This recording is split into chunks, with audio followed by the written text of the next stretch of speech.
Assalamualaikum warahmatullahi wabarakatuh. Di sini kami kelompok 12 akan mempresentasikan tentang hair loss prediction system using support vector machine.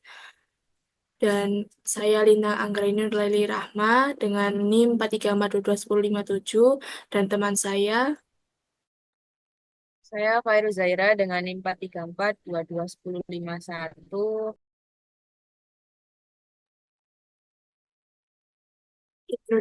Di slide introduction ini kami akan membahas tentang penelitian kami. Di rambut rontok atau alopecia mempengaruhi sebagian besar populasi di dunia dan mempunyai konsekuensi psikologis dan sosial yang signifikan.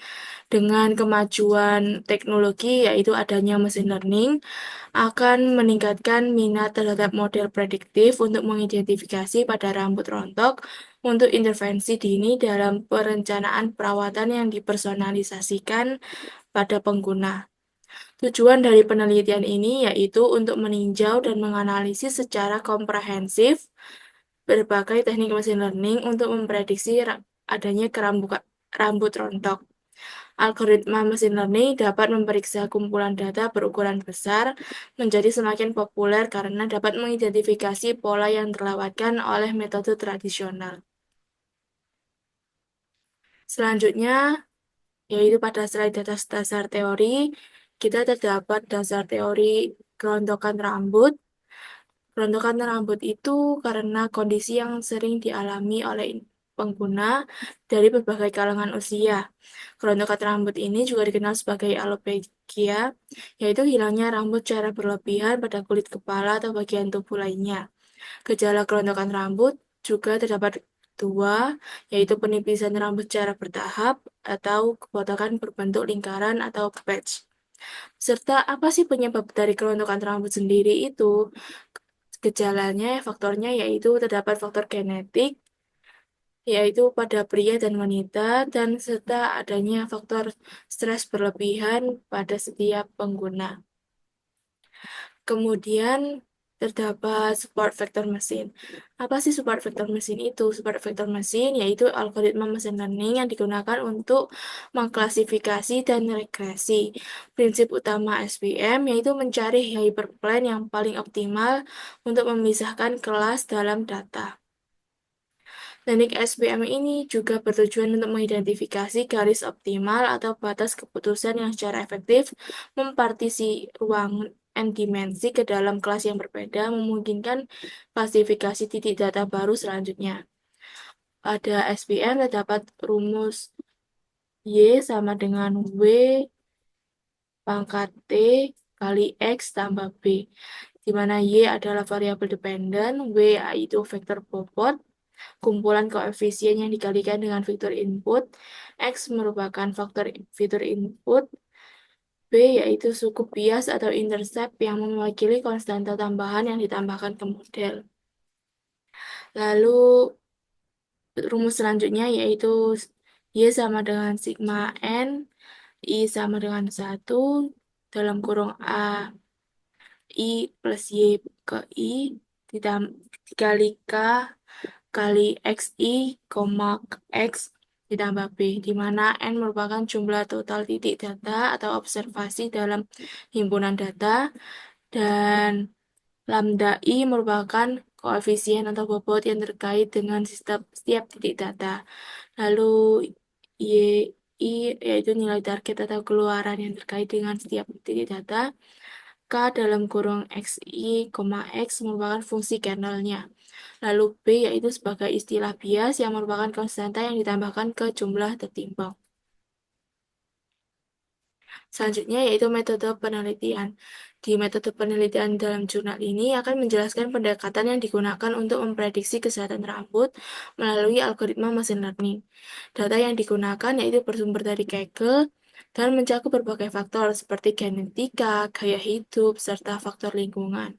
Sebelum menggunakan data ini, data akan diproses dengan teliti, termasuk proses encoding untuk mengubah variabel kategorikal menjadi format numerik, seperti satu hot encoding.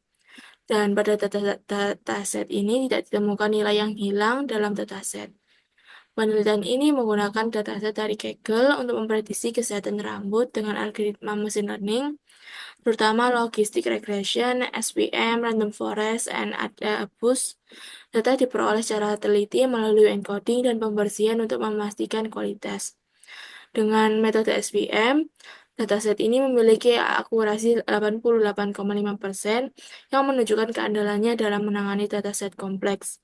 Penelitian ini menekankan pentingnya preprocessing data dan evaluasi model untuk menghasilkan prediksi yang akurat, sekaligus membuka peluang pengembangan metode personalisasi dalam manajemen kesehatan rambut. Selanjutnya yaitu terdapat dataset yang kami gunakan, terdapat 13 kolom dengan 243 baris yang terdiri dari ID, medical condition, medication and treatments, nutritional deficiencies, age, genetic, hormonal change, stress, poor hair care habits, environmental factors, smoking, weight loss, dan yang terakhir yaitu kolom hair loss. Data yang kami gunakan pada jurnal ini tidak menggunakan semua kolom, akan tetapi hanya menggunakan kolom ke-5 hingga 11, yaitu pada kolom age, genetic, hormonal change, stress, poor hair care habits, environmental factors, smoking, weight loss. Dan pada kolom hair loss merupakan sebagai kolom data hasilnya, yaitu pada kolom hasil data testingnya sebagai data yang diuji karena fokus utama penelitian merupakan untuk mengevaluasi faktor-faktor yang memiliki pengaruh signifikan terhadap prediksi kerontokan rambut. Pada kolom H yaitu pada usia individu, genetik merupakan faktor genetik yang mempengaruhi rambut dan memiliki nilai 0 dan 1. Hormonal change merupakan perubahan hormon pada customer, memiliki nilai 0 dan 1. Lalu stres yaitu tingkat stres individu terdiri dari level 0 hingga 3. Kemudian poor hair care habits yaitu kebiasaan perawatan rambut yang buruk, yaitu memiliki nilai 0 atau 1 yes or no. Environmental factors yaitu faktor lingkungan yang mempengaruhi rambut. Smoking yaitu kebiasaan merokok pada setiap individu. Weight loss yaitu penurunan berat badan. Dan hair loss yaitu sebagai target variabel yang menunjukkan apakah individu mengalami kerontokan rambut atau tidak.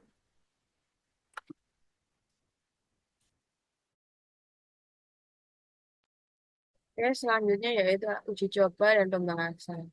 Pada uji coba ini, kita menggunakan kernel linear pada dataset yang pertama, yaitu dataset yang sebelumnya ini.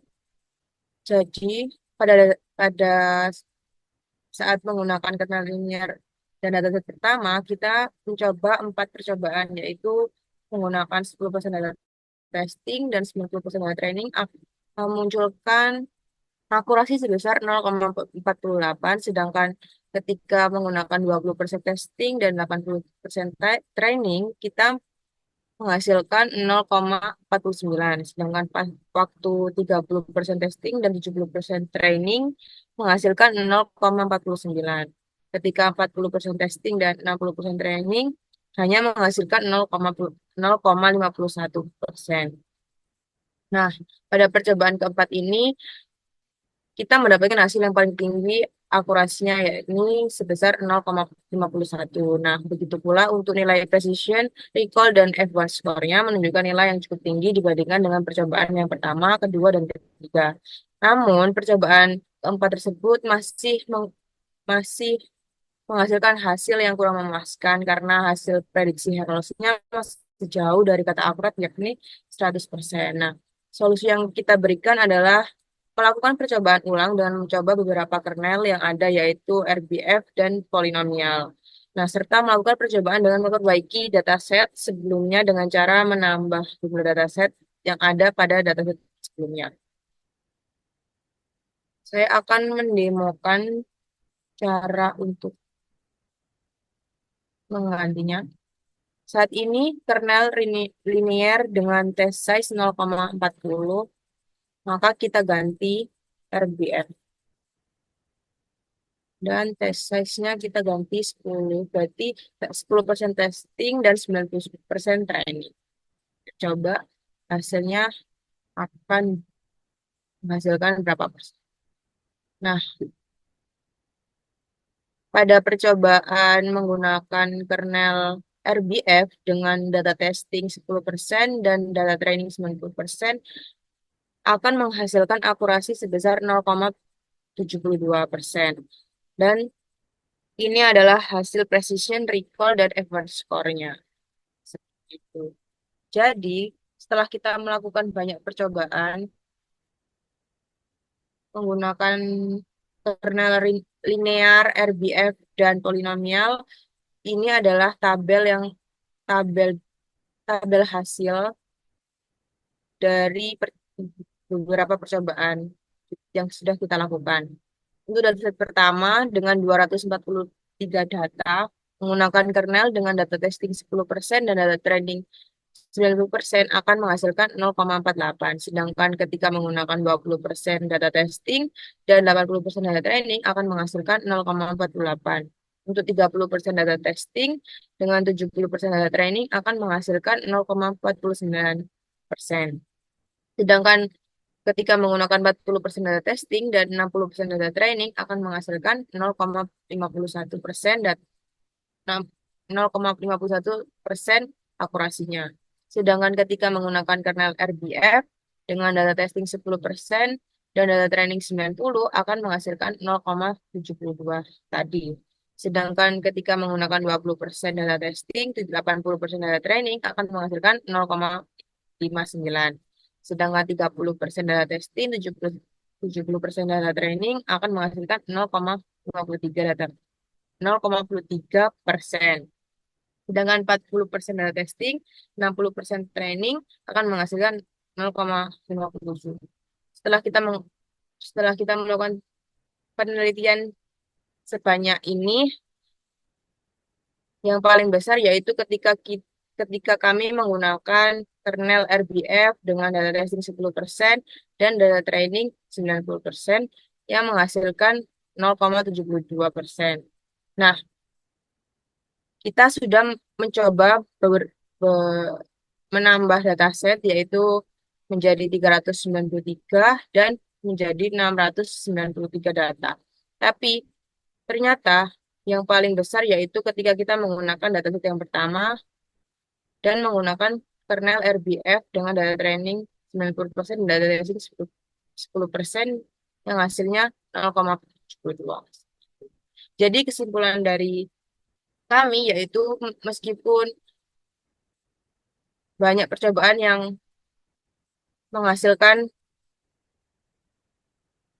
hasil yang lebih akurat daripada sebelumnya, di mana penelitian sebelumnya menggunakan data kernel linear dengan data training 60% dan data testing 40% memiliki tingkat akurasi yang lebih rendah dibandingkan dengan penelitian menggunakan kernel RBF dengan hasil data testing 10% dan data training 90% dengan hasil akurasi 0,72. Nah, meskipun kita sudah menambah data, tapi pada akhirnya data yang lebih sedikit itu akan lebih membuat akurasi yang kita hasilkan akan lebih tinggi seperti itu. Oke, sekian dari kelompok 12. Mohon maaf bila ada salah kata. Wassalamualaikum warahmatullahi wabarakatuh.